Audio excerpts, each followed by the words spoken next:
সবাইকে শুভেচ্ছা। যারা এই মুহূর্তে বিশ্বের বিভিন্ন প্রান্তে আমাদের সাথে যুক্ত আছেন তাদের সবাইকে স্বাগত জানাচ্ছি ভয়েস মেরিনার লাইভ স্টুডিওতে। আমি আপনাদের সাথে আছি জায়েদ সরোয়ার সোহেল। আমরা শুরু করছি আমাদের সাম্প্রতিক বিষয় নিয়ে, সাম্প্রতিক রাজনীতি নিয়ে আমাদের আলোচনা অনুষ্ঠান। আজকে আমাদের যে প্রতিপাদ্য আমরা নির্ধারণ করেছি, জেলায় আওয়ামী লীগের মনোনয়ন।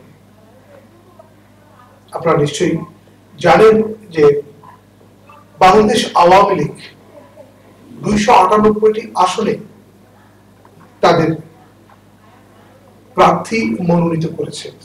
তার মধ্যে কক্সবাজারের 4টি সংসদীয় আসনের মনোনয়ন নিশ্চিত হয়েছে বলে আমরা জেনেছি বিভিন্ন পত্রিকাতে, এবং আওয়ামী লীগের সাধারণ সম্পাদক গতকাল সরাসরি সংবাদ সম্মেলনের মধ্য দিয়ে এই ঘোষণা আমাদের কাছে এসছে।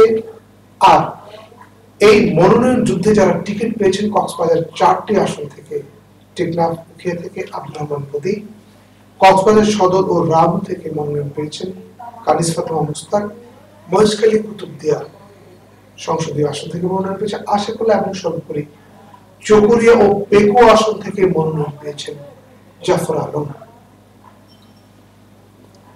তৃণমূলে এই মনোনয়ন কি প্রতিক্রিয়া তৈরি করছে এবং কি ভাবছেন আওয়ামী লীগের নেতা কর্মীরা, এসব বিষয় নিয়ে কথা বলতে আজকে আমাদের স্টুডিওতে উপস্থিত হয়েছেন চকরিয়া উপজেলা চেয়ারম্যান ও কেন্দ্রীয় কৃষক লীগের যুগ্ম সম্পাদক জনাব রেজাউল করিম। আজকে আমাদের স্টুডিওতে উপস্থিত আছেন জেলা আওয়ামী লীগের যুগ্ম সাধারণ সম্পাদক ও চকরিয়া পৌরসভার সাবেক প্রশাসক অ্যাডভোকেট আমজাদ হোসেন।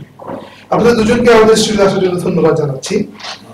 প্রথমেই আমি জনাব রেজাউল করিম, আপনার কাছে যেটা জানতে চাইব, আজকে আমাদের যেহেতু আপনারা দুজনই চকরিয়া, আমরা চকরিয়া সংসদীয় আসনের যে মনোনয়ন, এই মনোনয়ন যে দেওয়া হয়েছে জাফর আলমকে, আপনি একজন মনোনয়ন প্রত্যাশী ছিলেন, তো এই মনোনয়নকে আপনি কিভাবে, আপনার মূল্যায়ন কি এই মনোনয়ন?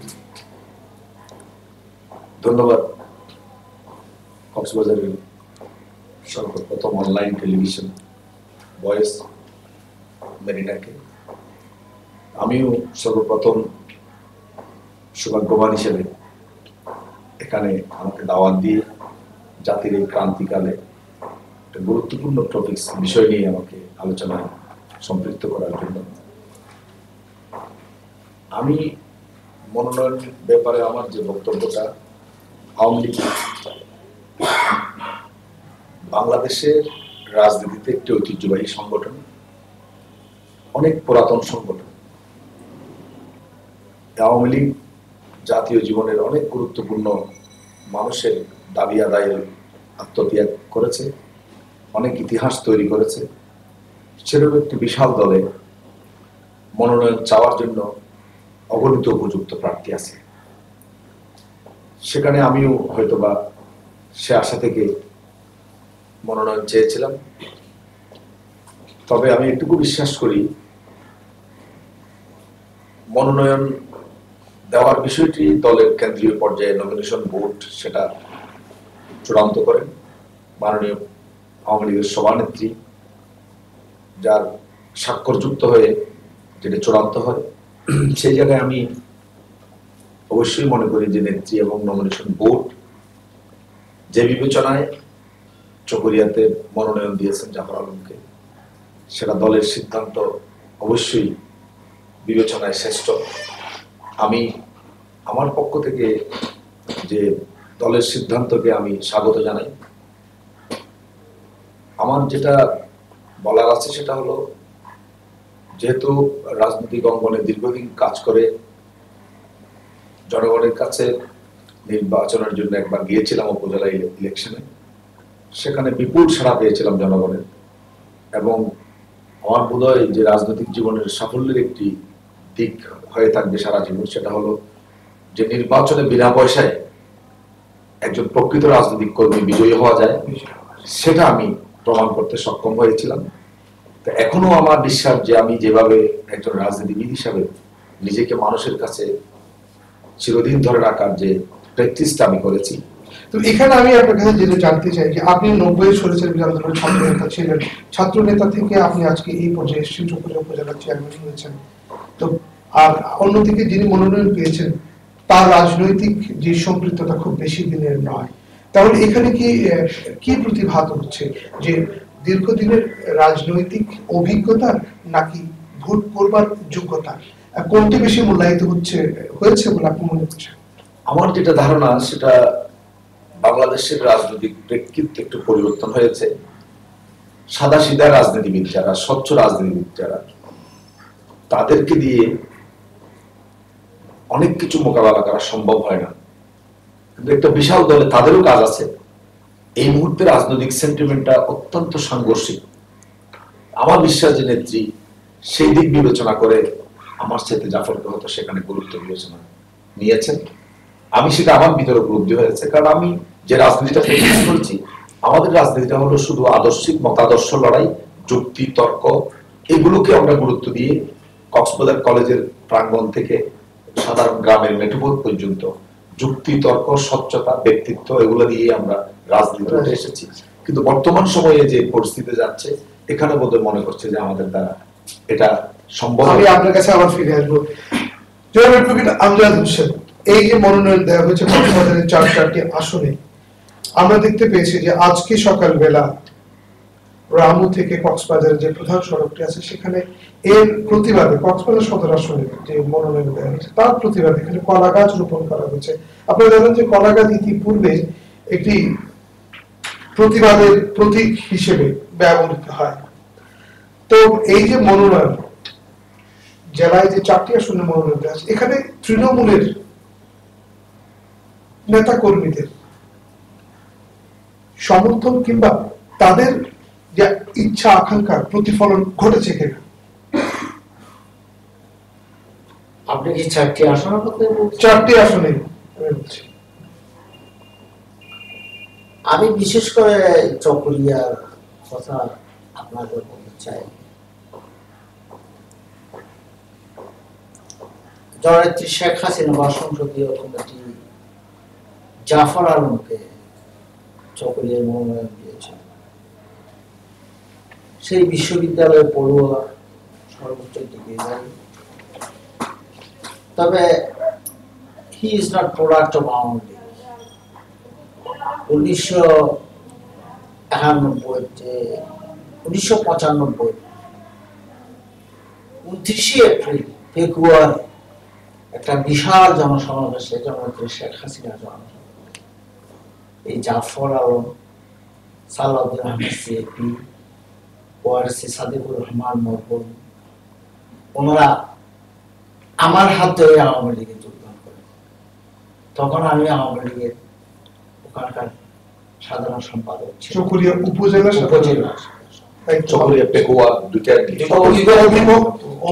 আপনি জানেন যে ওখানে আমার বহু ঘটনাবহুল জীবন আছে, যে কক্সবাজার জেলার মনে হয় রাজপথের প্রথম শহীদ আমার মিছিল থেকে 1987 5 ডিসেম্বর, সেদিন হতো এবং আমি নিজেই সেই দিন 1 মাসের জন্য ডিটেনশনে রাখা হয়েছিল। আমাকে ত্যাগ তিতিক্ষার মাপকাঠিতে বর্তমান যারা মনোনয়ন পেয়েছে ওরা অনেক পিছনে আছে। কিন্তু কথা হলো জননেত্রী শেখ হাসিনা বাংলাদেশ সংসদীয় কমিটি কোন ব্যক্তিকে মনোনয়ন দেয় নাই, একটা প্রতীকে বলছে আমি একটা প্রতীককে মনোনয়ন দিয়েছি, আপনার প্রতীকে আপনারা ভোট দেবেন, এভাবে উনি এভাবেই বলেছেন। আর আমার ভাই রেজাউল সাহেব অলরেডি বলেছেন লাল পতাকা দিয়ে ঠেকাইতে। আমরা বিগত দিনে দেখেছি বিএনপির যে প্রার্থী ছিলেন সাবেক যোগাযোগ প্রতিমন্ত্রী, এর কতটুকু যুক্তিসঙ্গত হচ্ছে আমি জানি না, যে হারবাঙের একটা কেন্দ্রের মধ্যে ডাইরেক্ট ওখানে গুলি করা হয়েছিল ভোট কেন্দ্র, এবং অনেক জায়গার মধ্যে ভোট জোর করে নেওয়া হয়েছিল। সে কারণে আমার মনে হয় আমাদের ওই তৃণমূল পর্যায়ের যে বৈঠক হয়েছিল ওখানে নাকি বলা হয়েছিল, আমার রেজাউল ভাই তো ওখানে ছিলেন, যে এখানে শক্ত ক্যান্ডিডেট দেওয়ার দরকার। শক্ত মানে মোকাবিলা করার মতো একজন লোক দেওয়া দরকার। সেই জন্য বোধহয় সংসদীয় কমিটি জাফর ভাইকে মোকাবিলা করার মতো একটা যোগ্য মনে করেছেন। ওখানে আমাদের সেখানে তৃণমূলের আশা আকাঙ্ক্ষার প্রতিফলন ঘটেছে কিনা এই মনোনয়ন। এখন তৃণমূল বলতে আপনি যদি বলেন যে দলীয় নেতা কর্মী যারা আছে, মূলত চকরিয়া মধ্যে তৃণমূল পর্যায়ে যে সমস্ত ওয়ার্ড কমিটি, ইউনিয়ন কমিটি, যেসব নেতা কর্মীরা আছেন, ওরা অধিকাংশ নেতা কর্মী আমি দেখেছি ওরা জাফর সাহেবকে কংগ্রেচুলেট করেছে। গতকাল ওরা আনন্দ মিছিল করেছে এবং ইউনিয়ন কমিটি সমূহ এবং বর্তমান উপজেলা কমিটি অধিকাংশ নেতা কর্মীরা জাফর সাহেবের সমর্থক, সেটা আমি জানি। এখন তো আমরা যারা আওয়ামী লীগ করি, আমরা জনগণের ক্ষেত্রে আমাদের নৌকা প্রতীকে ভোট দেওয়ার জন্য সমস্ত বিধানবন্ধ ভুলে গিয়ে আমরা মাঠে নামা পড়বো, এইটাই আমাদের প্রত্যাশা। আমি আপনার কাছে আবার আসবো জনাব রেজাউল করিম, যদি আপনি একটু বলেন যে ঠিক এই মুহূর্তে জাফর আলমের যে মনোনয়ন, এই মনোনয়ন কি রাজনৈতিক যে সংকট চলছে এই সংকট মোকাবেলা এবং আগামী দিনে যদি কখনো বিএনপি যদি আসে, বিএনপির যে প্রার্থীর বিরুদ্ধে তিনি কতটুকু শক্ত প্রার্থী হবেন বলে মনে করছেন? এবং এই যে প্রতীকের কথা বলছেন অ্যাডভোকেট আমজাদ হোসেন, যে কোনো না কোনোভাবে নৌকা প্রতীকের পক্ষে কাজ করার যে তাগিদ, আপনার ভিতরে সেটা কিভাবে কাজ করছে? আমার ভিতরে একটাই কাজ করছে, নেত্রীর নির্দেশনা। যেহেতু নেত্রী চায় যে আমরা যারা তার কর্মী, আমরা যারা রাজনীতি করি বঙ্গবন্ধুর আদর্শে, তিনি বলেছেন আমি যেভাবে দেব সেভাবে সবাইকে মানতে হবে। আমি সেই দৃষ্টিকোণ থেকে নেত্রীর নির্দেশনা অনুযায়ী সেটা মেনে নিয়েছি। আর একটা হলো যে প্রশ্নটি আসছে যে তৃণমূলের মানুষ যেটা সেভাবে নিচ্ছে কিনা, আসলে তৃণমূলের মানুষের পরীক্ষাটা তো কঠিন, কারণ তৃণমূলের যারা বাস করে তারা হলো মেজরিটি, আর দল যেটা আমজাদ ভাই বলেছেন আমরা হলো মাইনরিটি। কারণ রাজনৈতিক দল করে খুব ক্ষুদ্র একটি অংশ, সচেতন অংশ।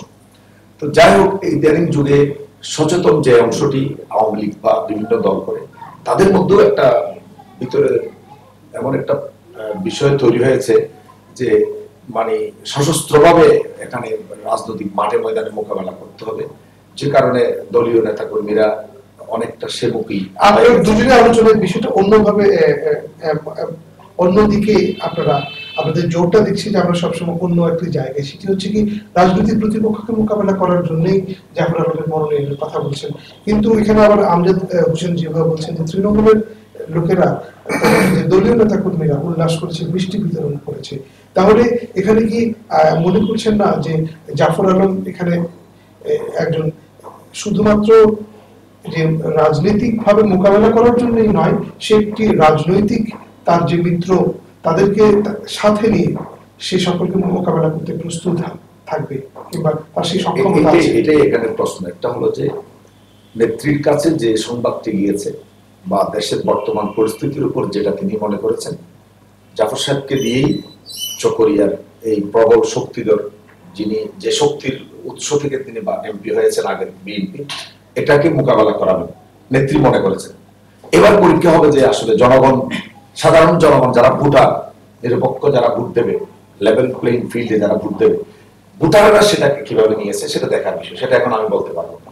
তো আমাদের কাছে যেটা জানার বিষয় সেটি হচ্ছে জনাব আমজাদ হোসেন, যদি একটু বলেন যে এখানে আমরা গণতন্ত্রের কথা বলছি, এই যে প্রার্থী নির্বাচনে কতটা গণতান্ত্রিক রীতি অনুসরণ করা হয়েছে এবং এটি কতটা গণতান্ত্রিক যে তৃণমূলের সাথে সংলাপ না করে, কথা না বলে কেন্দ্র থেকে একজনকে দেয়া, এটা কতটুকু যৌক্তিক?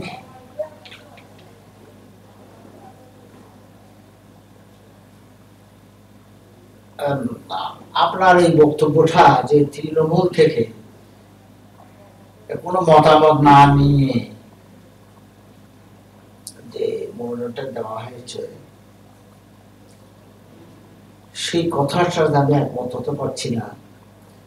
কারণ তৃণমূল থেকে যারা নির্বাচিত হয়ে থানার প্রেসিডেন্ট সেক্রেটারি হয়েছিলেন, উপজেলার চেয়ারম্যান, ভাইস চেয়ারম্যান, মহিলা ভাইস চেয়ারম্যান হয়েছিলেন, গত 7ই অক্টোবর গণভবনে তাদেরকে ডাকা হয়েছিল এবং ওনাদের থেকে প্রার্থী সংক্রান্তে জিজ্ঞাসাবাদ করা হয়েছে সংসদীয় ভোট করছিল। এবং আমাদের চকরিয়ায় রেজাউল ভাই সহ বেশ কয়েকজন প্রার্থী ছিলেন। ওনাদের মতামত নেওয়ার পরে ওদের সংখ্যাগরিষ্ঠ মনোনয়ন প্রত্যাশী জাফর ভাইয়ের পক্ষে নেত্রী শেখ হাসিনাকে বলেছে। আমি যতটুকু জানছি ওটার প্রত্যক্ষদর্শী রেজাউল ভাই। যদি তাই হয়ে থাকে তাহলে তো এটা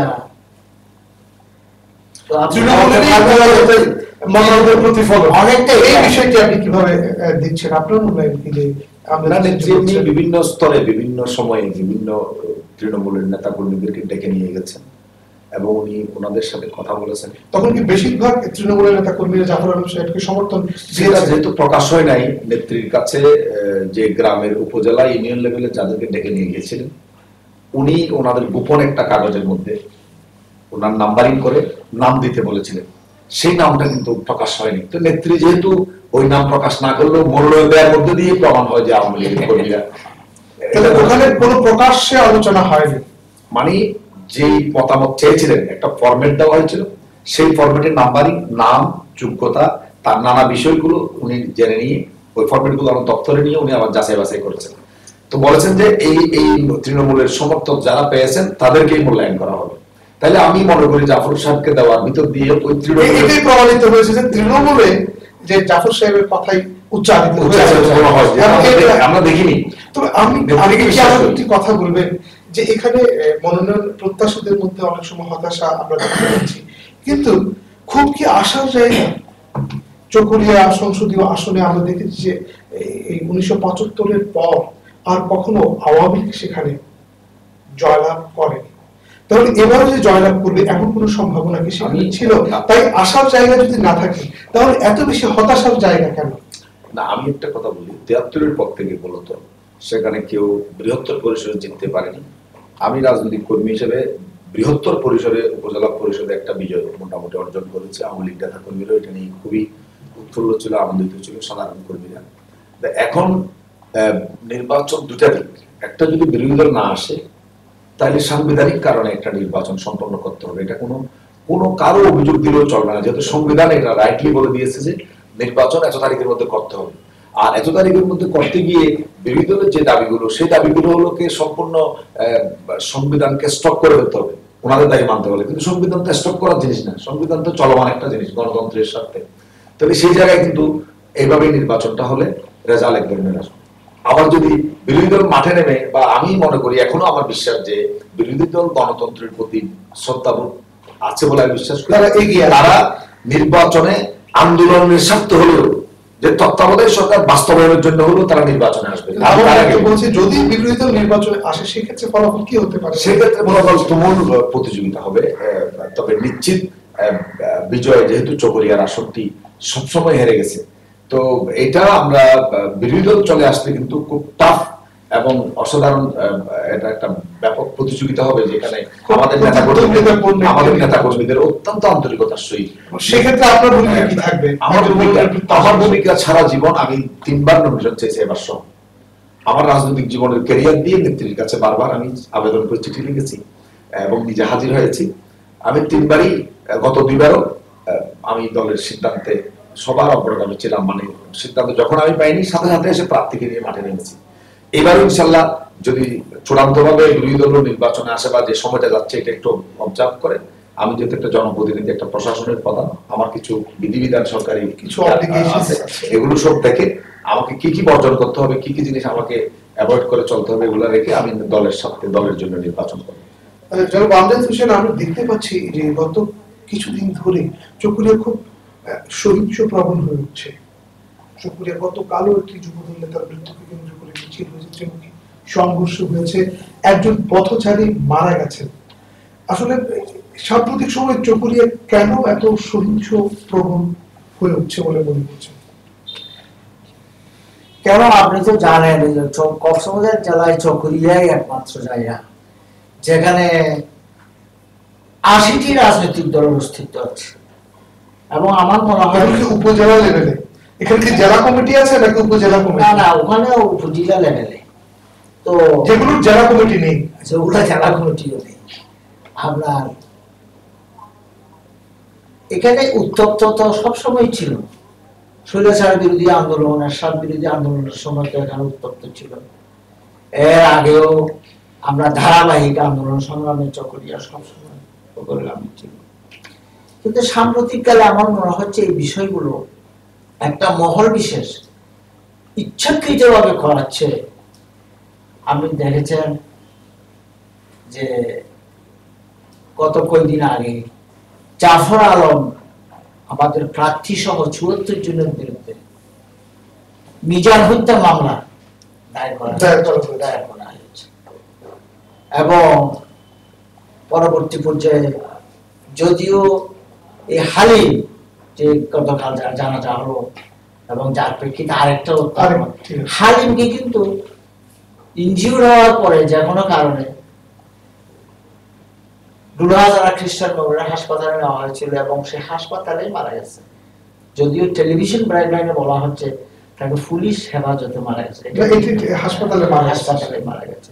তারপর সেইটাকে কেন্দ্র করে শোক মিছিলের মধ্যে যে ঘটনাটা ঘটেছে, আমার সামনে কেমন জানি মনে হয় এই শান্তিপ্রিয় চকরিয়াকে অশান্তি করার জন্য একটা মহল বিশেষ এটা আমাদের সম্ভাব্য যারা প্রতিদ্বন্দ্বী আছে এটা একটা মেকানিজমের মাধ্যমে ঘটনাগুলো করাচ্ছে। এগুলো আমি আমার ব্যক্তিগত এই যে আপনার মূল্যায়ন কি সাম্প্রতিক যে ঘটনা গতকাল যে সেখানে একজন লোক মারা গেল, এর আগে যুবদল নেতা মারা গেল এবং সাম্প্রতিক সময়ে যে চকরিয়া আমরা দেখছি যে বারবার সহিংসতা হচ্ছে। আমি এখানে একটা কথা বলি যে আমাদের রাজনীতিতে যেটা সবচেয়ে বেশি খারাপ দিক সেটা হলো ক্ষমতাসীন হয়ে বিএনপির সময়ে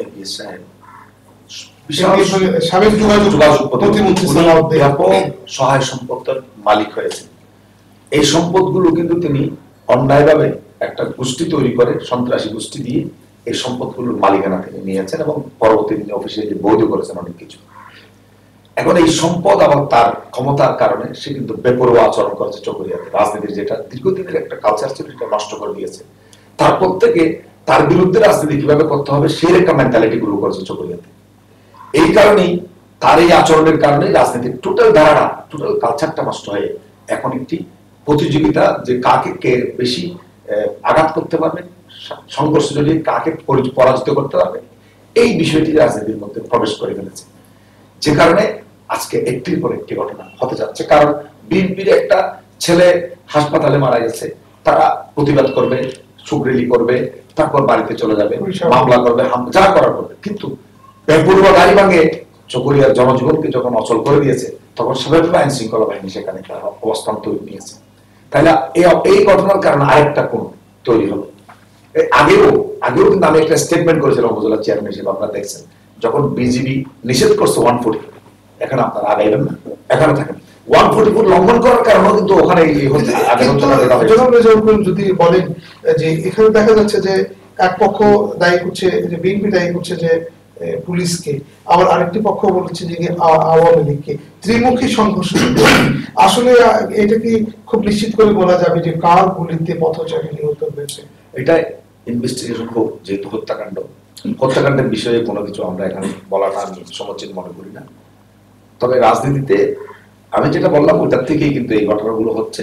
আমি বিশেষ করে দেশবাসীকে অনুরোধ করেছিলাম, এখনো করি, যে রাজনীতি করার জন্য ভবিষ্যতে নিজেকে বাঁচিয়ে দেশের মানুষের জন্য, দেশের জন্য কাজ করার জন্য যে আমরা রাজনীতি করি, সেটার স্বার্থে হলেও শান্তিপূর্ণ সহাবস্থানে নিজেদের দলীয় নেতা কর্মীদেরকে যেন একটু রাজনৈতিকভাবে তাদেরকে তৈরি করে এবং সে কথাটি যেন মেসেজটা দেয়, না হলে কেউ আমরা সম্মান নিয়ে রাজনীতি করা কঠিন হয়ে যাবে। আপনাকে অশেষ ধন্যবাদ জনাব আমজাদ হোসেন, আপনাকে অশেষ ধন্যবাদ। দর্শক শুনছিলেন আমাদের দু রাজনীতিকের কথা। তারা বলছিলেন আওয়ামী লীগের যে সাম্প্রতিক মনোনয়ন, এই মনোনয়নে তৃণমূলের কথাই প্রতিফলিত হয়েছে। তবে তার আগে যে উদ্যোগটি দরকার তা হলো রাজনৈতিক সহিংসতা বন্ধে রাজনৈতিক দলগুলোর ঐক্যমত। দেশের গণতন্ত্রকে সুসংহত করতে, মানুষের অধিকারের আন্দোলনকে আরো বেশি বেগবান করতে রাজনৈতিক দলগুলো একটি ঐক্যমতে পৌঁছাবে। আর বারবার লাশ হওয়ার রাজনীতি বন্ধ হবে ৫৬,০০০ বর্গ মাইলের লাল সবুজের বাংলাদেশে। আর সকলের রাজনৈতিক ঐক্যমতের ভিত্তিতে এগিয়ে যাবে বাংলাদেশ, এগিয়ে যাবে কক্সবাজার। আর কক্সবাজার থেকে যারা মনোনীত হয়েছেন আওয়ামী লীগের, তারা সকলেই মানুষের কণ্ঠস্বরকে ধারণ করবে, নিজের যোগ্যতায় তারা উদ্ভাসিত হবে, আর তারা তুলে ধরবে এক সম্ভাবনাময়ী কক্সবাজারকে। এমন প্রত্যাশায় শেষ করছে আমাদের আজকের আয়োজন।